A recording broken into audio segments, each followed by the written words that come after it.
Átila Yamarino mandou a pio. A segurança dos Estados Unidos é um fiasco? Como assim? Simbora.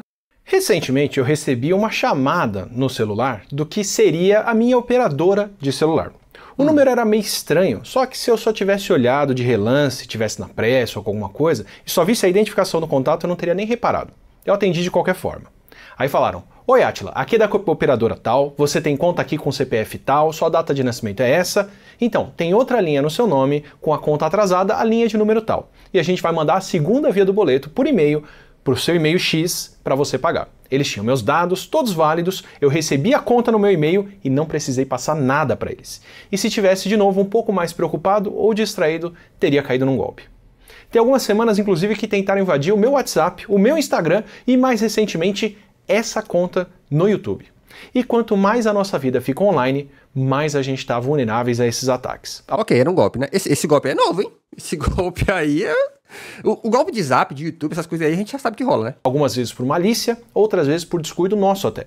Então vale dar uma olhada em alguns incidentes recentes, inclusive mais públicos e mais conhecidos, como a Vaza Jato e o Signal Gate nos Estados Unidos, para ver o que a gente pode fazer para tentar se proteger. E antes... Ô, chat, inclusive eu descobri recentemente, não sei se vocês sabiam, inclusive bom dia, boa tarde, boa noite, chat, que a Apple vende um modelo de iPhone específico para os militares americanos, que é um iPhone que não tem câmera. Cheguei a ver um vídeo disso, acho que no TikTok, a imagem do bicho lá e tal. Impressionante, tá ligado? Por que não tem câmera? Obviamente pra evitar vazamentos, né? De foto, vídeo. Mas eu achei curioso isso. Antes de partir para análise, tem uma dica para você que quer praticidade. Esse vídeo aqui tem o apoio da Surfshark, que é a VPN que tem aplicativos e configurações para a maioria dos sistemas, e você pode usar tablet, computador, celular e mais ao mesmo tempo e ainda compartilhar sua conta com outras pessoas. A Surfshark a Apple fazia para os empregados dos sheiks em Dubai, iPhones dourados e sem câmera. Olha aí, ó. Que tem o que eu procuro numa boa VPN quando eu viajo para palestrar e quero usar a internet em locais públicos, hotéis e afins, que são aplicativos e configurações super práticos. Você pode usar toda a VPN da Surfshark. Mas de volta aos vazamentos. Olha, eu já vi muito erro envolvendo tecnologias e autoridades, mas o Signal Gate nos Estados Unidos leva a coroa de longe. Um jornalista, aí, né? Aliás, o editor-chefe do jornal The Atlantic, que é o Jeffrey Goldberg, foi incluído em um grupo do aplicativo de mensagem Signal, onde estavam planejando um bombardeio aéreo no Iêmen e jogaram no colo dele informação confidencial sendo discutida num meio não oficial. Teoricamente, o Signal é um chat encriptado que protege contra invasões, a não ser que algum participante genial coloque o raio da imprensa lá dentro. E todo mundo continuou conversando, nem aí pro estranho que foi adicionado no grupo. É tipo planejar invadir um banco e chamar um youtuber para registrar um vlog da quadrilha. Mas mesmo entre as pessoas mais intelectualmente capazes, um dilema que todo mundo lida quando lida com segurança, seja ela digital ou analógica, é decidir entre segurança ou praticidade. Por exemplo, uma... Caraca, é verdade, hein? Putz... senha de 200 caracteres, com números, letras, barra, acentos e tudo que tiver direito, pode ser extremamente segura, mas nada prática de lembrar. Enquanto no outro extremo, o ano do seu nascimento pode ser algo super simples de lembrar, mas ao mesmo tempo não é lá muito seguro. Aí, o tempo todo a gente está fazendo escolhas de onde nessa escala de praticidade a segurança a gente quer colocar alguma coisa. Geralmente, as agências de governo tendem a prezar mais pela segurança, principalmente quando se tratam de informações que colocam a vida das pessoas em risco. Nos Estados Unidos, informações sensíveis, reuniões sensíveis, presenciais ou online, têm um protocolo de segurança que precisa ser seguido. Normalmente é nesse tipo de sala de reunião fechada que o presidente é informado de um ataque militar em andamento. Um ambiente de compartimentalização de informação sensível, ou SCIF, que é um lugar fixo, ou dentro de um veículo, ou dentro de um container. Ah, cara, isso é uma parada curiosa, né? Que assim, apesar de ser uma parada sigilosa e tal, mas até onde a gente sabe, quase tudo é gravado, né? Tipo, fica pros anais da história, que lá 30 anos depois começa a ser revelado uma coisa ou outra, mas ainda assim é tudo gravado, né? Muito doido isso, né? Que não pode ter janelas, celulares pessoais, smartwatches, pendrives, câmeras e outros eletrônicos não podem chegar nem perto e só vão entrar computadores e eletrônicos específicos feitos dentro de normas de segurança. E principalmente, só entram pessoas autorizadas. Até as paredes têm que ser feitas com uma combinação de madeira, gesso e material abafador de som. o interruptor de luz e as instalações elétricas são feitos sob especificação e inspecionados para dificultar a espionagem. Celulares e computadores oficiais seguem o mesmo tipo de lógica. Eles têm sistemas operacionais que não são os mais atuais ou os mais capazes, e sim os mais verificados e mais seguros. Não dá para levar para qualquer lugar, não dá para conectar em qualquer rede, acessar qualquer site ou instalar qualquer aplicativo. Tudo tem que ser restrito para poder diminuir ao máximo as oportunidades de invasão. E um paralelo que eu consigo fazer aqui é a ideia de você ter um celular específico para ter o seu aplicativo de banco. E é um celular que não sai de casa e que não precisa ser o mais potente ou com a melhor câmera, e sim está sempre atualizado e com o mínimo possível de aplicativos instalados e de uso fora do que você precisa de essencial. Porra, isso é curioso, né, cara? O brasileiro muitas vezes precisa ter um celular fixo para não correr o risco, por exemplo, de roubarem esse celular na rua e com isso você perder o que tem na sua conta além do aparelho. Tanto é o caso que o Pentágono tem uma lista do que são aplicativos que podem ou não receber informação confidencial. E o Signal é citado nominalmente como um aplicativo de mensagem não aprovado. Tá lá, ó, iMessage, WhatsApp, Signal, hein? Assim como o ideal para anotar senhas são aplicativos gerenciadores de senhas, encriptados, seguros, e não o bloco de notas do seu ou do meu celular. E é nesse viés de... Aí vocês aí que guardam o bloco de notas, hein? Casa caiu para vocês. Conforto ou vulnerabilidades que muitas situações têm uma solução que é mais cômoda, como puxar o celular, ganhando da solução mais segura, mais indicada ou mais legal no sentido de lei mesmo. Por exemplo, aqui no Brasil, basta ler um dos relatórios da Polícia Federal para entender como foi graças ao WhatsApp usado para planejar um golpe de Estado, entre outras coisas, que fez com que os celulares apreendidos com um dos ajudantes de ordens do ex-presidente revelasse tanta coisa. Antigamente, precisariam usar um registro de ligações, quem falou com quem, qual foi a hora, onde essa pessoa estava posicionada, onde o número de celular estava num certo horário, para mostrar quem se encontrou com quem. Cara, aí ó, Choco, já trabalhei numa empresa que a gerente deixava as senhas do banco num post-it colado no monitor. Caralho. Bem faz a minha mãe, que anota as senhas tudo em um caderno, que toda vez que ela precisa não lembra onde tá o caderno, de tão seguro que ela guarda. Quais são os apelidos e afins para deduzir o que aconteceu. Com o WhatsApp, bastou puxar o backup de conversas do Android ou do iCloud, ver as mensagens, áudios, fotos e até documentos trocados, como imagens de um documento que começa o parágrafo final com a expressão "declaro o estado de sítio", o que dá um indício um pouco mais forte de que estão planejando um golpe de Estado. Caraca, o cara pega esses arquivos, joga no ChatGPT, ele te responde assim: maluco? Acho que tem um golpe aí. Comodidade aí, ganhou e a informação vazou. Não, os caras imprimiram a minuta do como é que é? Operação Punhal Verde e Amarelo. Imprimiram na impressora do Planalto, porra. Quem tomasse o controle do seu WhatsApp, usando o seu usuário e senha, ou roubando o seu celular desbloqueado... O ChatGPT quando lê esse negócio. Minha nota não foi nunca! O que essa pessoa teria acesso entre as suas mensagens? Ao que ela teria acesso? Quantos prints ou PDFs de documentos você já mandou por lá e ainda estão lá? Quantos usuários e senhas já compartilhou? Com quantas empresas você já trocou documentos sensíveis e eles continuam lá disponíveis no chat com perfil comercial? Sem falar na sua vida privada. Controlar melhor quais são os documentos que a gente envia ou não e configurar mensagens para serem apagadas depois de um certo período são algumas práticas de higiene que podem evitar estragos nessas horas. E o mesmo vale para o seu e-mail, Google Drive, Dropbox, bloco de notas e afins. Procurando pelo seu número de RG e CPF dentro desses sistemas, quantos documentos e mensagens com dados sensíveis você encontra que ainda estão lá? Precisa mesmo manter essas cópias desses dados sensíveis nesses lugares?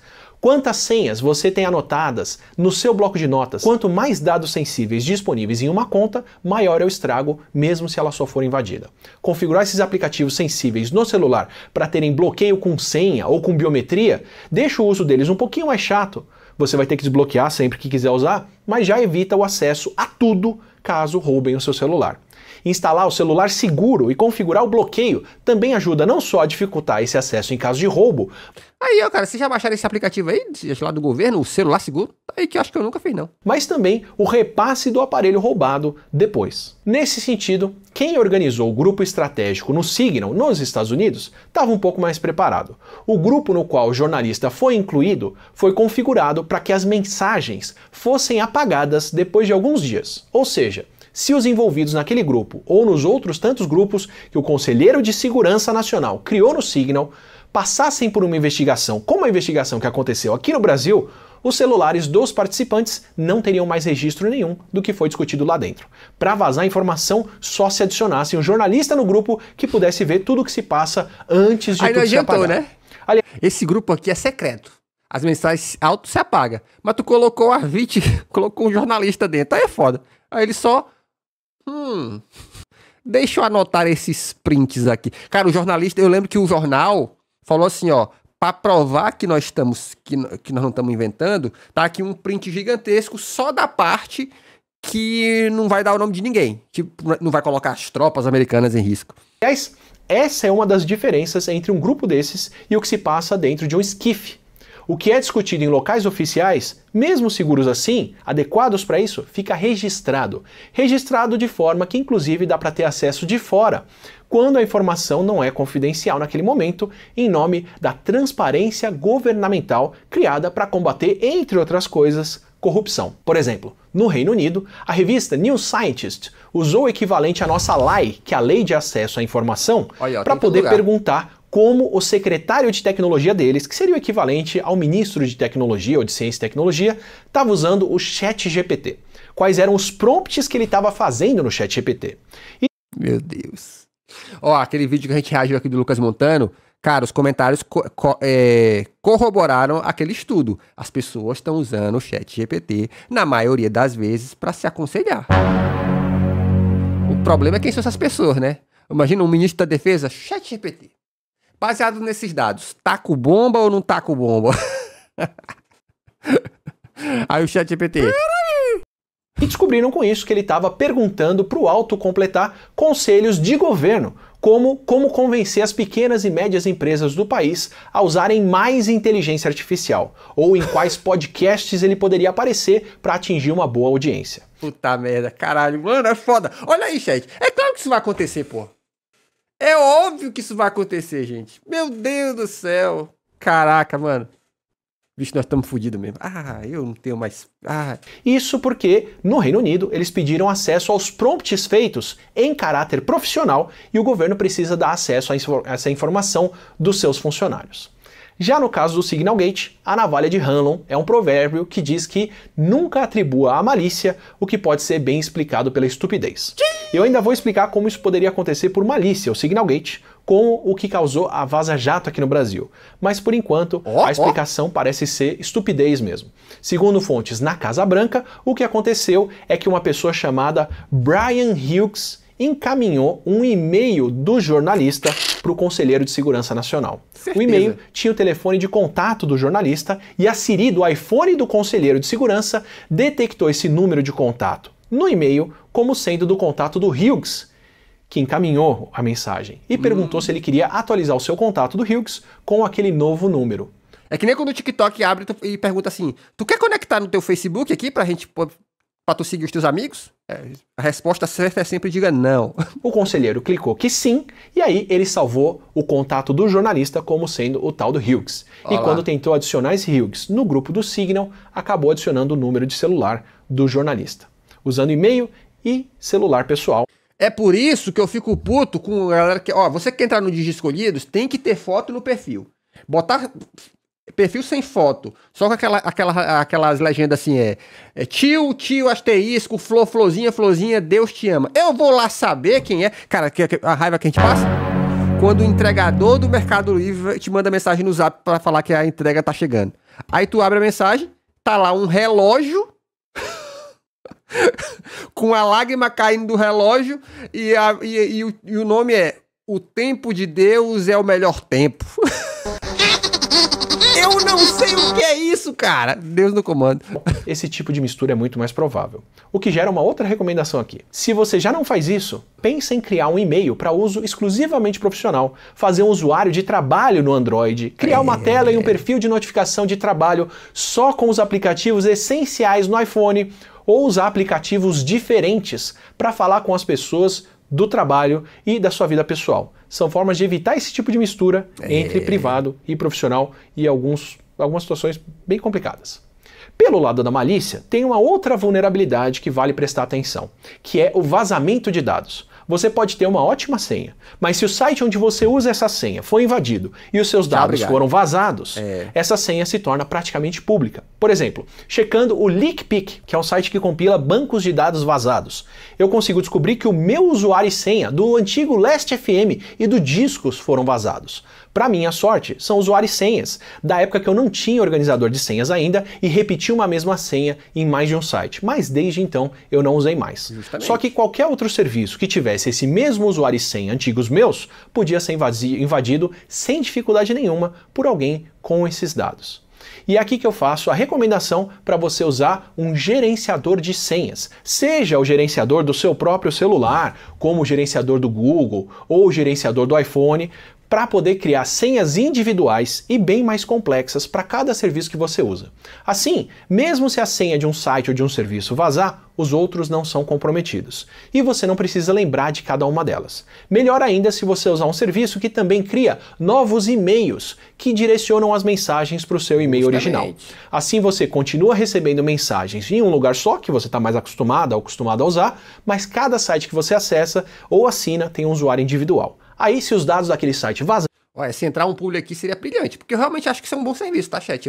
Assim, cara, dependendo do que você faz, cara, você precisa ter uma preocupação maior com segurança, mano. Eu uso gerenciador de senha tem um tempo já. Nem a sua senha, nem o usuário de outros sites vai ser comprometido.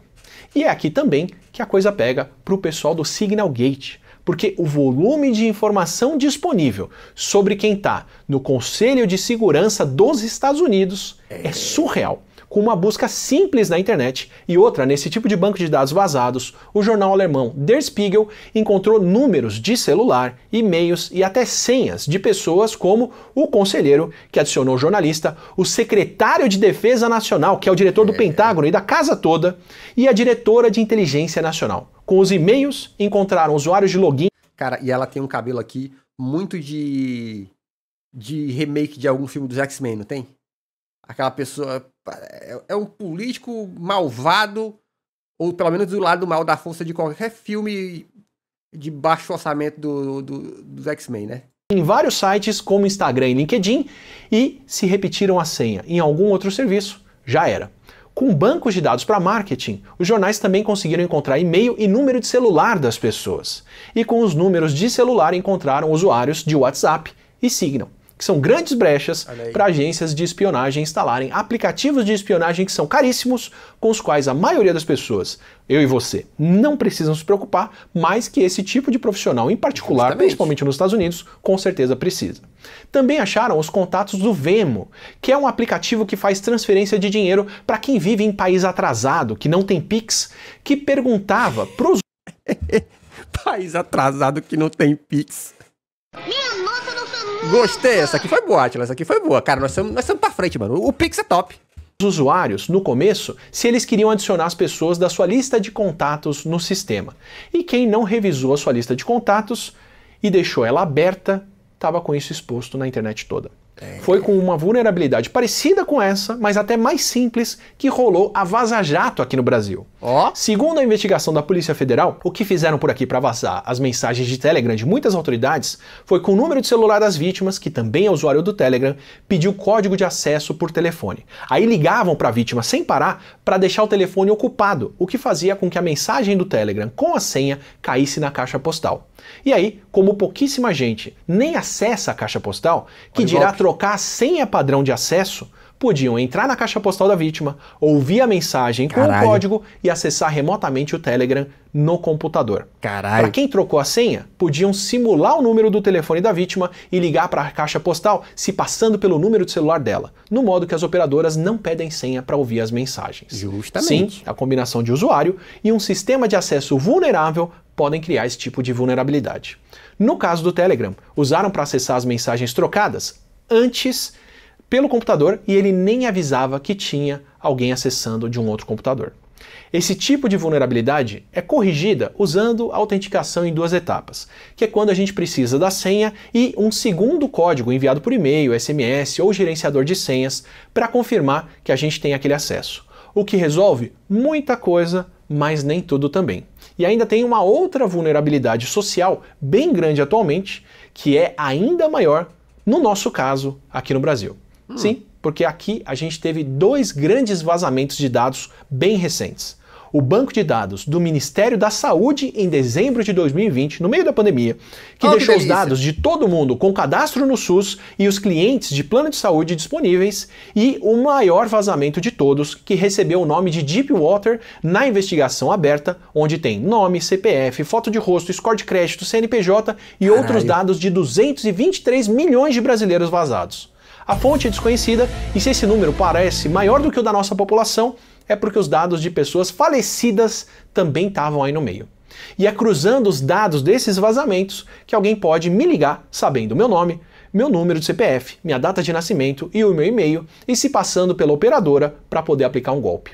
E é com esse tipo de dado que podem tocar no endereço de uma pessoa no aniversário dela e levar flores com uma maquininha de clonar cartão. Exatamente. E é com esse tipo de dado que podem ligar para você, se passando por uma empresa e pedir o código de autenticação do WhatsApp. Esse golpe do aniversário é brilhante, cara. Eu cheguei a ver no Fantástico. Os caras iam na empresa que a pessoa trabalhava, falava assim, a gente é um presente de aniversário, porque é seu aniversário, a pessoa sabia que era o aniversário da pessoa, e era um buquê de flores. Aí o entregador falava assim, eu preciso mostrar para a empresa que eu entreguei o buquê de flores, então eu preciso tirar uma foto sua. Só que a foto era pro cara usar como comprovante de que você tava pedindo um empréstimo. E conseguia, mano. O golpe... Cara, que golpe safado, mano. Mas brilhante. A pessoa emocionadinha. Ai, ganhei flores, deixa eu sorrir aqui pra foto. E o cara tava mandando tua foto pro Itaú. Pra ver se você passa esse número por distração.